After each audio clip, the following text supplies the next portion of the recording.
দেখুন, আপনারা যখন কোনো বাড়ি নির্মাণ করছেন, তার পূর্বে একটি শুভ দিন দেখে ভিত পুজো করেন, তাই না? যখন আপনারা বাড়িতে প্রবেশ করছেন, তখন একটি গৃহপ্রবেশের শুভ দিন দেখে নেন, তারপর গৃহপ্রবেশ করেন। কেন করেন? আপনারা কখনো ভেবে দেখেছেন?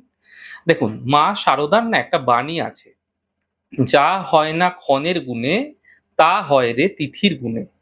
অর্থাৎ যেকোনো একজন ব্যক্তি যখন জন্মায়, সেই ক্ষণ খারাপ থাকতে পারে, কিন্তু তিথি নক্ষত্র যোগ বার করণ অর্থাৎ পঞ্চাঙ্গ অনুযায়ী যদি জীবনের বিভিন্ন ধাপগুলিকে আমরা মেনে চলতে পারি, তাহলে জীবনের শুভ দিকগুলির উদয় হতে দেখা যায়।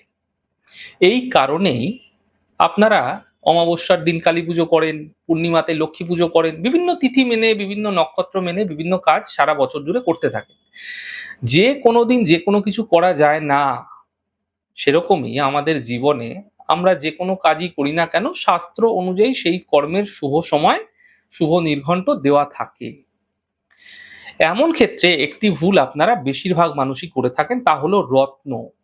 রত্ন আপনারা অনেকেই ধারণ করে নেন, কিন্তু কোন রত্ন কোন দিন ধারণ করতে হবে, কোন সময় ধারণ করতে হবে, এক্ষেত্রে আপনারা শুধুমাত্র দিন অনুযায়ী রত্ন ধারণ করে ফেলেন।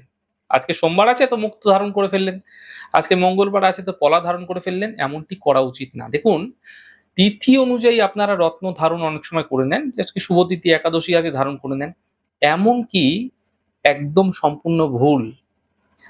দেখুন, আপনার ভুল সময় পড়া রত্ন আপনাকে কিন্তু কখনোই সুফল দেবে না। তাই রত্ন ধারণের পূর্বে সঠিকভাবে সময় জেনে নিয়ে আপনি রত্ন ধারণ করুন, নচেৎ রত্ন ধারণের যে শুভ প্রভাব আপনারা দেখতে পাবেন না।